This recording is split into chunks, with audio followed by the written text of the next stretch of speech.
সস্তার খাবার সবসময় কি পুষ্টিকর হয়, নাকি কোনো কোনো সময় পুষ্টির সাথে সাথে গুণগত মানটাও বিচার করে দেখতে হয়? চলো আজকে তাহলে তোমাদের সাথে আমার গালিফ স্ট্রিটের অভিজ্ঞতা শেয়ার করি। হে বন্ধুরা, আজকে আমি গেছিলাম শ্যামবাজার। আদেও কি কুকুরের দাম এখানে এত কম? চলো দেখি। দেখো, তোমরা যদি ইউটিউবে সার্চ করো গালিফ স্ট্রিট পেট মার্কেট, তোমাদের কাছে হাজারো একটা ভিডিও চলে আসবে কুকুরের দাম সম্পর্কে।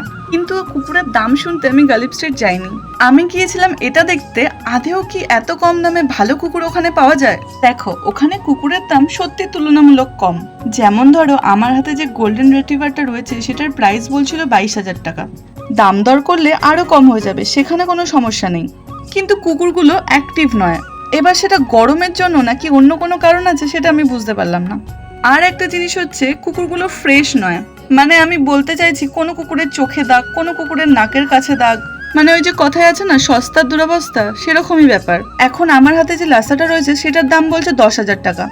যারা কুকুর নিয়ে ব্যবসা করেন তাদের ব্যাপারটা আলাদা, কিন্তু আমরা কুকুর কিনি শখে। আর পোষ্য জিনিসটা প্রত্যেকটি মানুষের কাছে খুবই আবেগপ্রবণ।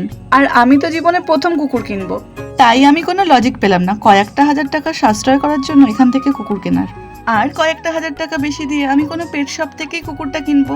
এখানে আমি ওর মা বাবা দুজনকেই দেখতে পারবো। এবার চলে আসি এখানকার মাছে। এখানে কুকুরের দোকানের থেকে মাছ, পাখি আর গাছের দোকানের সংখ্যাই বেশি। এখানে প্রচুর ধরনের মাছ আছে, আর এখানে মাছের দাম সত্যিই খুব কম। এবার আমাকে অনেকেই বলবে, তুমি তো বললে কুকুর ভালো না, তাহলে কি করে বলতে পারছো যে মাছ ভালো? তার দুটো কারণ আছে। প্রথমেই বলবো, আমার এরকম বেশ কয়েকজন বন্ধু আছে যারা প্রত্যেক রবিবার এখান থেকে মাছ কেনে, আর তারা মাছ সম্পর্কে বেশ অভিজ্ঞ। আর দ্বিতীয় কারণ হিসাবে বলতে পারি, তোমরা যদি এখানে 500 টাকার মাছ কেনো তাতে তোমাদের অর্ধেক অ্যাকোয়ারিয়াম ভরে যাবে। এই ভিডিওটা আমি দুটো পার্টে দিলাম। ফার্স্ট পার্টটা তোমাদের সাথে আজকে শেয়ার করছি, সেকেন্ড পার্টটা শেয়ার করবো কালকে। এইসব ছাড়াও তোমরা এখানে খরগোশ, গিনিপিগ, বিলিতি ইঁদুর, আবার সাদা ইঁদুর হয় না, সেগুলোও এখানে পেয়ে যাবে। এই বদ্রি পাখিগুলোর দাম বলছিল 100 টাকা জোড়া। এই কচি কলা পাতা রঙের বদ্রি পাখিগুলো আমার খুব ভালো লাগে। সুরজ শ্যামবাজার রয়্যাল এনফিল্ডেই কাজ করে।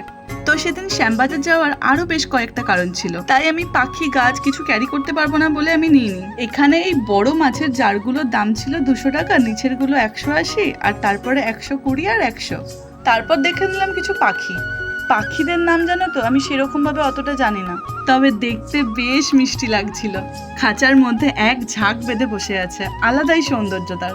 দাম বলছিল 700 টাকা জোড়া, তবে আমি দরদাম সেরকম কিছু করিনি, কারণ আমার কোনো আইডিয়াই নেই এই বিষয়ে। আর এই নীল পাখিগুলোর দাম বলছিল 1400 টাকা জোড়া। তোমরা বলতে পারবে এগুলো কোন পাখি?